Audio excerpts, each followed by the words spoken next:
Welcome to Bloodstained Backstories, where we bring you stories of true crime. Some stories are sad, some shocking, and some make you shake your head and go, why?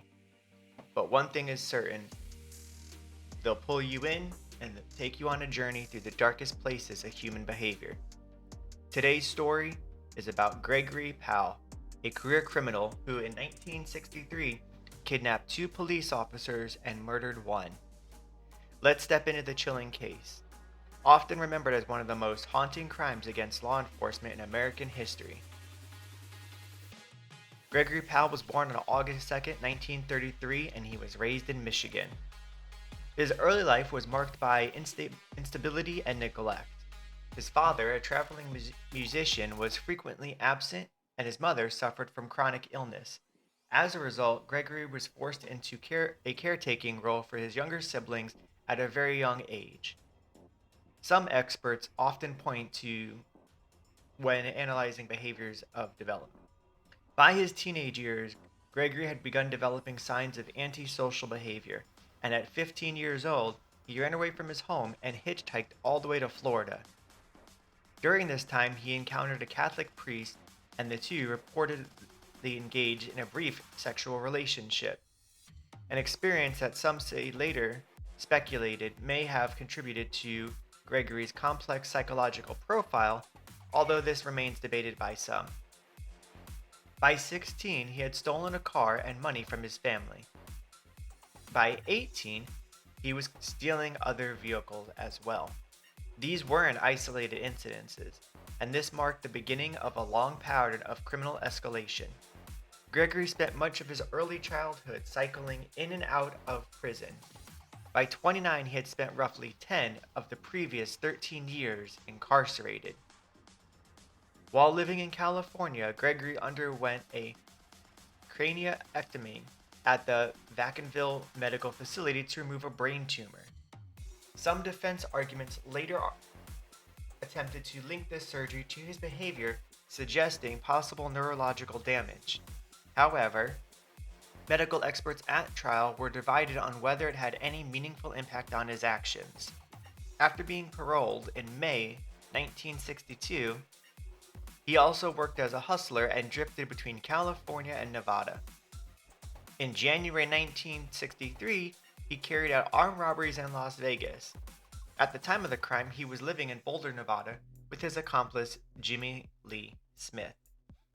On March 9, 1963, around 10 p.m., Los Angeles police officers Ian Campbell, who was 31, and Karl Hettinger, who was 28, pulled over a 1946 Ford Coupe for making an illegal U-turn. What seemed like a routine traffic stop quickly turned into nightmare. Gregory later admitted they were prepared for violence, stating, "When officers stopped our car, we had our guns ready." As the officers conducted the stop, Gregory drew a weapon, pressed it to Campbell's head, and disarmed him. Hettinger hesitated but ultimately complied when Campbell urged him to surrender his weapon, likely hoping to de-escalate the situation. This moment would later become one of the most analyzed decisions in law enforcement training history. The officers were forced into the suspect vehicle at gunpoint and driven 100 miles north to an isolated field near Bakersfield. The choice of location suggested premeditation, and their attackers were looking for isolation, distance, and time. Once in the field, the officers were ordered out of the car and told to raise their hands. What followed was both chilling and symbolic. Gregory asked Officer Campbell, "Have you ever heard of the Little Lindbergh Law, a federal law making interstate kidnapping a capital offense?" Officer Campbell said, "Yes." Moments later, he was shot in the mouth. He fell to the ground and additional shots were fired, 4 more, ensuring he was dead. Forensics evidence later showed multiple gun wounds, though it could not definitively determine which man fired the fatal shots. Both Gregory and Smith blamed each other, a common tactic in joint trials to avoid the death penalty. Meanwhile, Officer Hettinger was next. In a split-second decision, he ran. The gunshots rang out from behind him as he fled in the darkness. Despite exhaustion, fear, and injury, he ran nearly 4 miles before reaching a farmhouse and alerting authorities. His survival would be critical, not only for identifying the suspects, but for reconstructing the crime. The investigation would move quickly. Within hours, Gregory had been apprehended by California Highway Patrol while attempting to flee in a stolen vehicle. Despite being armed, he surrendered without resistance. Some investigators later found notable, given earlier he was willing to use lethal force. Smith was captured the following day.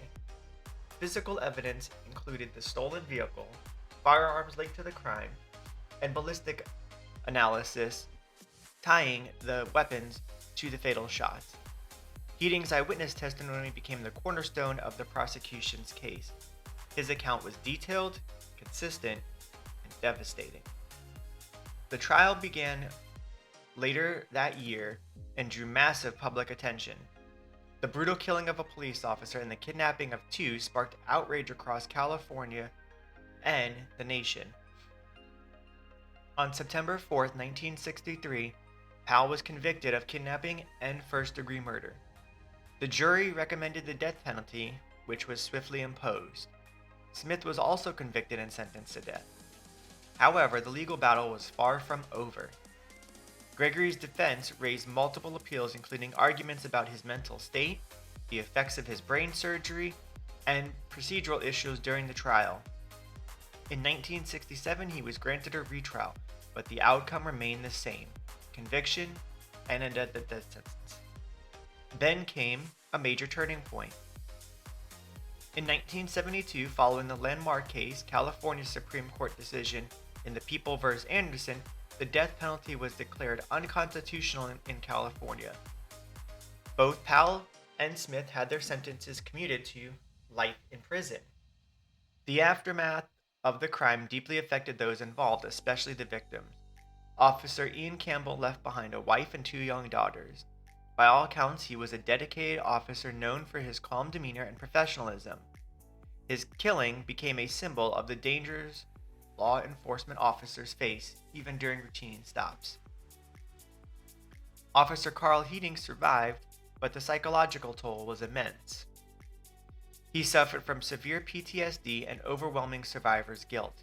He replayed the moment he surrendered his weapon over and over, questioning whether he could have saved his partner.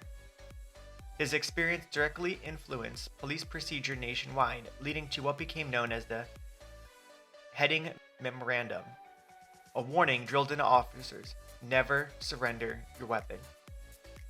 But the trauma consumed him. Hettinger struggled with alcoholism, depression, and compulsive behavior. And in a tragic turn, he began shoplifting, likely a coping mechanism tied to psychological distress. He was eventually forced out of the LAPD under the guise of a resignation. He died on May 4th, 1994 at the age of 59 from liver failure. His life permanently shaped by that night in 1963. Gregory, meanwhile, remained a problem inmate. He attempted multiple escapes, including a plan to smuggle guns into the jail and another attempt from a prison yard at the recreation yard. His behavior reinforced the perception that he remained dangerous. Despite being eligible for parole in 1982, public outrage was overwhelming. A petition of over 31,000 signatures helped block his release. Over the decades, he was denied parole more than a dozen times.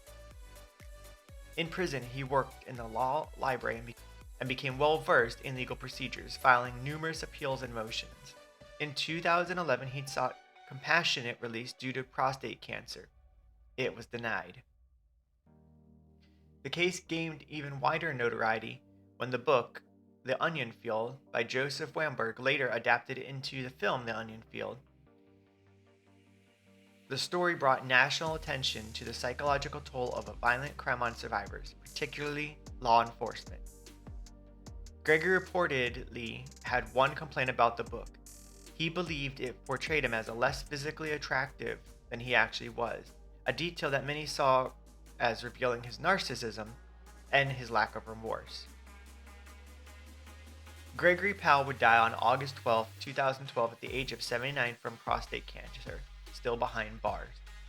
His death came just 2 days after the Los Angeles intersection was dedicated in honor of Officer Ian Campbell, a symbolic closure to a chapter to a case that had left lasting scars.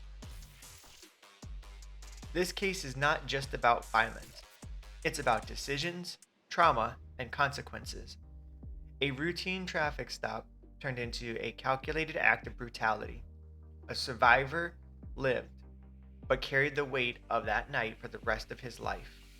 And a system struggled for decades to balance justice, punishment, and public safety. Some crimes end with a killer is caught, others echo for a lifetime. Thank you for listening to this episode of Bloodstained Backstories. If you like this episode, be sure to like it and follow us. And don't forget to check out our podcast anywhere you listen to your favorite podcast.